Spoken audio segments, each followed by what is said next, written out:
The Divine Province Birthing New Earth Introduction. James McBride, ed. Rychkun, www.edrychkun.com. This book is dedicated to truth and those who seek it. There is only one truth. What is it?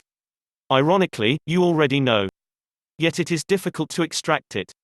Many are seeking a new truth at the turn of the century because the old truth does not feel right anymore. This book is dedicated to those who seek what that one truth is. In the end, the path to truth leads to unconditional forgiveness and a clear understanding of who you are. That's what this book is about. But first you have to know who and what to forgive, otherwise, it has a tendency to nag at you and to affect your life in silent and subtle ways. We have all heard of regression to past life or current life experiences that are in the unconscious mind waiting to be known before they can be released. We have all heard how dark things from the past gnaw at us until we remember them and forgive them. Then things change. The road to the ultimate peace and truth lies within self. You have felt it and even acted upon it, but you have nothing to substantiate it. You know there is something wrong with your life and this world. It's a constant niggling when you watch the TV news, read the newspaper, see the atrocities, go to work, pay your taxes and behold to the banks. It's everywhere, yet wherever you go people seem to be oblivious to it. There seems to be an invisible world out there that limits your true potential, but you don't seem to find it. You know there is more to you and your life. You may even feel empty, lost and alone, like there is an invisible trap of conflict and a need to fear something. You feel trapped in a world that is like a gopher wheel with the promise of a better life coming. You hear about conspiracies, about the global elite, about how you have been deceived by the banks and your leaders. You look for glimmers of light within the darkness of war, conflict, and poverty. You believe in a God of love and one that answers your prayers, but around you the evidence to support this is sparse. What's also niggling you is who you really are, and why you are here. What is it that is your destiny, and why do you just seem to work your life away to pay others and obey the rules of governments, corporations, follow the religious experts and succumb to social or cultural beliefs? There seems to be no escape as you are not sure what is wrong, what to do about it, and you fear the consequences of acting on your impulses to be more independent and free. And so you sit at a place of conundrum, continuing the facade of joy and happiness, looking for every little tidbit and morsel of bliss because you must. Inside you say, stop, enough is enough, this is not right. And did you notice this niggling became more dominant in the last 12 years? There is a new knowing inside you now. For when you get to the heart of matter, or what is more commonly known as the heart of the matter, your truth becomes a simple knowing that resonates with your inner being, regardless of who tells you otherwise, or what your intellectual training gravitates towards. It is a truth that you are more and you must rise above the conflict of evil and good. This book is dedicated to all the souls who feel trapped in those minds and bodies that have misunderstood the law of attraction, energy forces of matter, and allowed themselves to unknowingly receive what they have asked for, simply because they do not see how energy works and determine a way out. It is an unknowing solution because you have entrusted others. It is unknowing because you drum to the teachings of religious and government leaders limiting your powers. It is unknowing because you may not understand how and when you gave away your powers. This unknowingness goes deep because you may also be trapped by your own spiritual limitations, allowing yourself to be trapped into a commercial dysfunction called debt. If you are one of these souls and do not even realize it, this book is for you. If you do realize it, then this book is also for you because it explains why your life is as it is, and what to do about shifting it into a higher place of spiritual and commercial sovereignty. The book is to reveal a different version of history as to what has happened to humanity. It is simply the way humanity has accepted this to be. But up to the year 2000, when a great unexplainable shift occurred.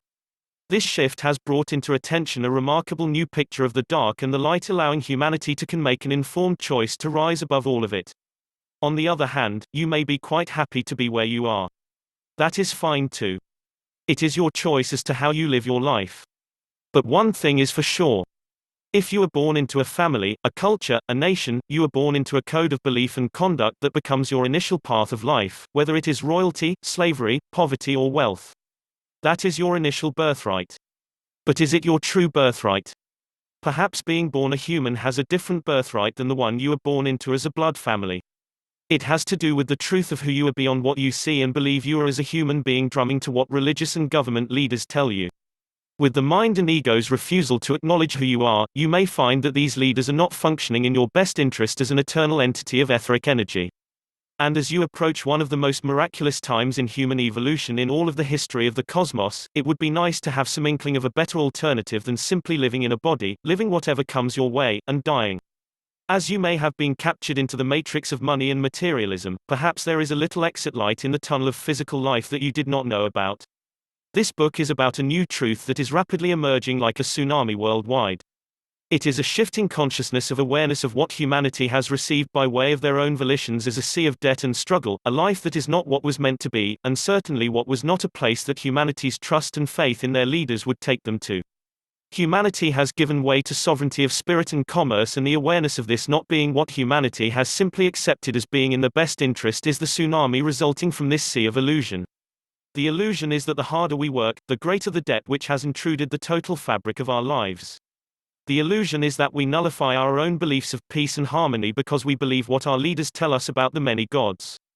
So perhaps the truth of how this has come to be will allow one to forgive, forget, and move on to something better.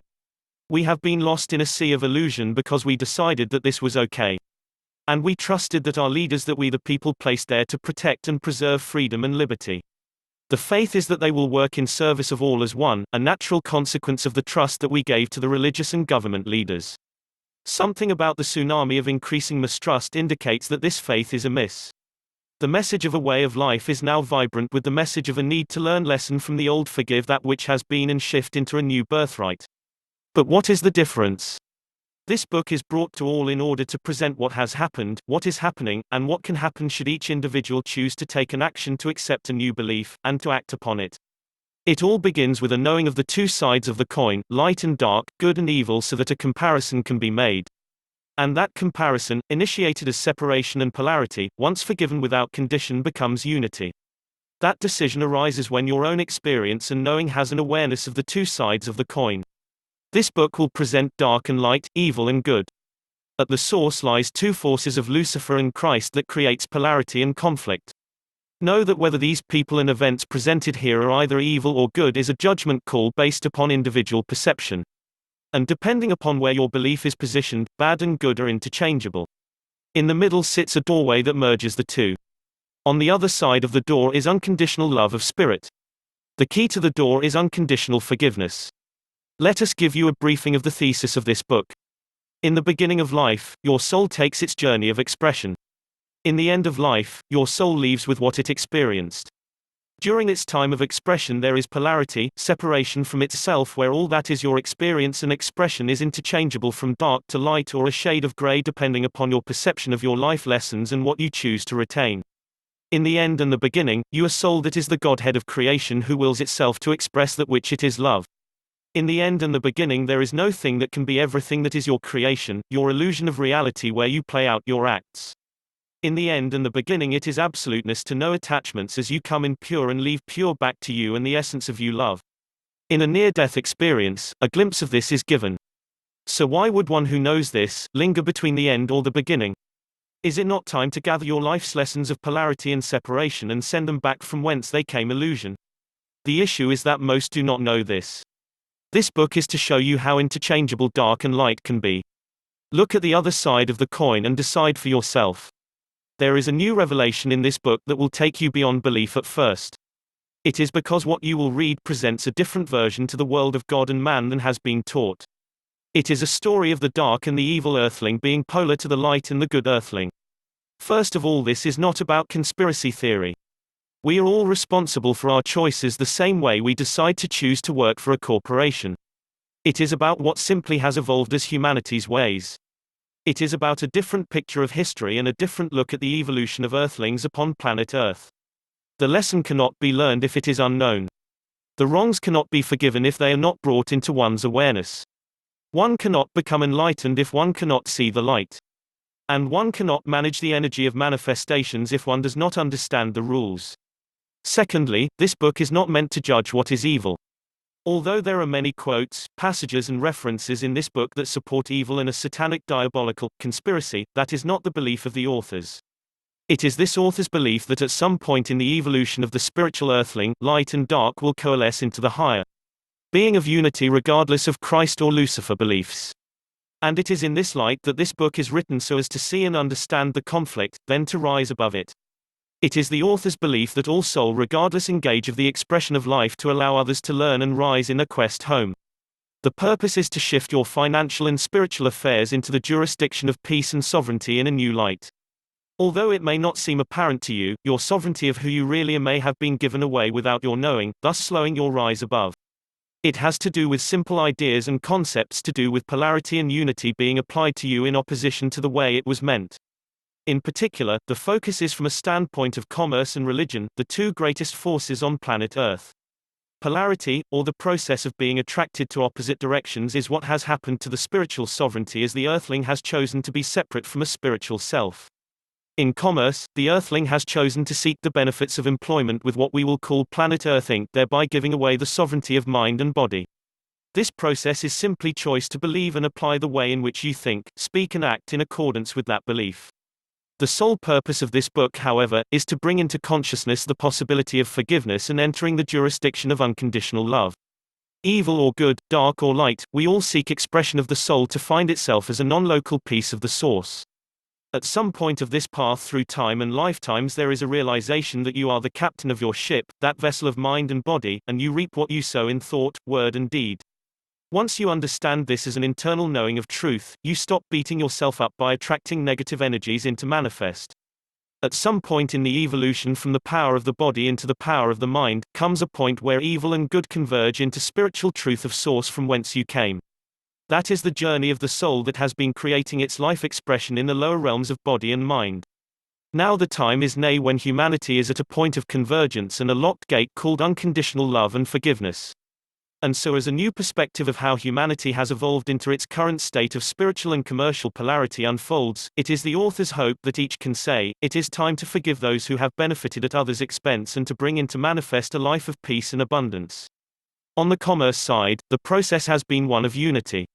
The real physical vessel called a body, which in the beginning is a sovereign physical thing, has been united with a fictional thing similar to an invisible commercial business entity. The end result has been to take on the rules and conditions of the business thing by choosing to unite with it unknowingly. Of course, these rules are statutes and acts as administered by those who feel it necessary to do this. In order to regain the physical sovereignty, it must be polarized or separated from the fictional thing. Of course, there is right and wrong way to do this, but there is a process that allows this. Of course, the result is to shift your financial system from debt to credit. So the need is to shift beliefs and to implement this in thought, word and act within a new world of polarity and separation, opposite of what prevails.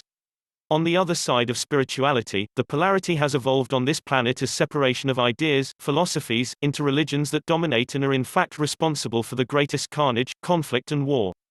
The process manifests itself into hatred, fear and anger, yet based upon the philosophy of love, peace, harmony and goodwill.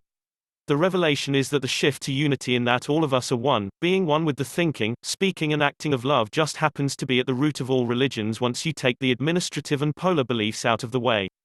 It falls back to unity with a spiritual essence that is what we are, and a common goal of peace, love and harmony. Thus, religions, which have the fundamental beliefs of some vengeful God who sits in judgment of sin, so interpreted by middlemen of the churches, has resulted in a separation from what is the fundamental belief of spirituality. And so the need is to shaft beliefs away from separation and polarity, away from thus middlemen who are the interpreters of God's wisdom, and enter the new world of unity and oneness with the spiritual self. The two processes, applied the way they have been since recorded history, as simply as they are, and it is all a matter of personal choice as to how polarity and unity are engaged in through one's thoughts, words and deeds. But in the end, these are choices that have a consequence on the way your life unfolds much more than you may have realized. The degree of sovereignty you attain, and most of all, the quality of your life's abundance and peace are of course the big question. In the current world scenario, humanity grapples with having entrusted these two functions of commercial and spiritual sovereignty to the leaders of religions and commerce. The Great Awakening is bringing millions forward who see that this is not a system that they want. The conflict comes because the realization appears that many of these leaders have marched towards dominion of money and religious beliefs. Both create fear and hatred, either in the form of fear of hell, God's vengeance, sin, and not attaining the spiritual rights. It leads to dominion over the sovereignty of spirit, rendering it powerless by keeping it at an instinctual level of survival like an animal who only survives at other things' expense. The true nature of your spiritual powers is thus not able to develop, so you become powerless to bring these into fruition. This strategy works well with the current dominion of money, which has been converted to debt. The powers that be have marched toward dominion of cybermoney and done this through debt. Nations and individuals are controlled by debt obligations which are as easy to erase as a keystroke on the computer.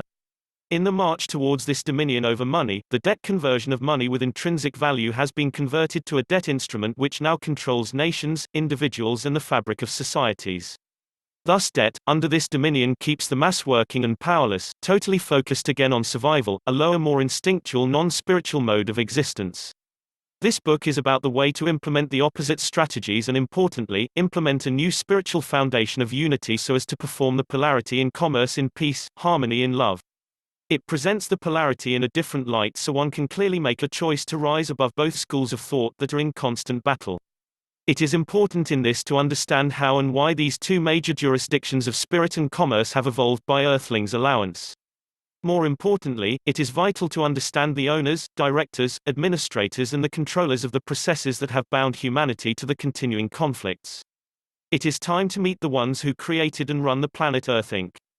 Empire and to understand how this has occurred, and the purpose of the corporation. It is important to bring into each Earthling's reality a new look at these in order to think, speak, act in a new way, as directed by a new belief system that allows each to experience the full potential. As it is through the fundamental controller of mind and belief that such a shift is allowed to change the Earthling's life, it is important to embed this new belief, or at least the awareness of alternatives, to have any effect. If you believe that there is not some ultimate power within you that is above all you know, then you may be limiting your true potential, ignoring all the millions of instant physical healings that have occurred and are documented. If you believe that within you is a force that is your total consciousness giving life and feeling to your body, then you may be limiting your true potential, ignoring the millions of near-death experiences that have occurred. If you believe that within you are no higher powers of metaphysical or physic nature, then you may be limiting your true potential, ignoring the millions of people who exhibit these clearly. If you believe that a God of love and peace can be vengeful, and judge your life to decide your entry into eternity and your eternal life, then you may be limiting your true potential through what others say and interpret, ignoring the reality of the meaning of love. If you believe that you are a sinner and are born into subservience of a God or your leaders, you may be limiting your true potential from your full potential. If you believe that your life is not a result of your own beliefs, thoughts, words and deeds, then you may be limiting your true potential from the knowing of the ways in which energy works and how to change your life. If you believe that science is your only reality as observed by physical observation, then you may be limiting your true potential by ignoring the new science on non-reality of quantum physics. If you believe that you are a fictional entity that laws and statutes apply to, then you may be limiting your true potential into slavery and obedience to others, compromising your earthly and spiritual sovereignty. If you believe that money and debt are the same, then you may be limiting your true potential from the basic understanding of what debt and money are defined to be. If you believe that there is no difference between your given name and your name in capital letters, you may be limiting your true potential by giving away your commercial rights and freedoms. If you do not believe that your other name, designed as a fictional entity to hold your estate created on your behalf upon birth, you may be limiting your true potential from your rightful inheritance as beneficiary. If you believe that you have no choices in your life, that you are a victim of conspiracy, of lack, of genetic problems, of infliction by others, then you may be limiting your true potential from a better life of health and wealth. But if you believe that you, as you are now, have lived a fruitful life, and that those who run the planet are good, that is fine too, because in the end, it is your own path you must travel. This is not about conspiracy and bad guys that enslave you. But it is about Lucifer and Christ belief systems that create polarity and conflict. It is about what is, and what each individual has chosen to believe, think, speak and act upon so as to limit their own potential. When a human realizes that something he does creates pain, it is normal to see a withdrawal from continuing that action. When a human realizes that what he thinks, speaks and acts upon also can create pain in accordance with what he creates, he would also withdraw from these, but unfortunately, this cosmic working of energy has not yet been understood sufficiently to make the choice. At first, this book may cause pain of what has been done to compromise your spiritual and commercial sovereignty. It is test to rise above it and to generate the emotional energy of forgiveness so as to create a better life and a better world. As a mortal, you cannot pass through the gate to self and your true source without it. This book is presented to you to reveal the other side of the coin so you can rise above both sides, forgive, move on and understand your true potential. We are at a great time when the two forces of Lucifer and Christ require choice. The last 12 years provide a new revelation of this other side, and these references and research are provided here. The quest for the truth behind the Matrix began decades ago, but in the last 5 years what was considered as fiction has now gained a foothold as non-fiction. The time is now where millions have taken an awareness to a different truth about sovereignty. Judge for yourself.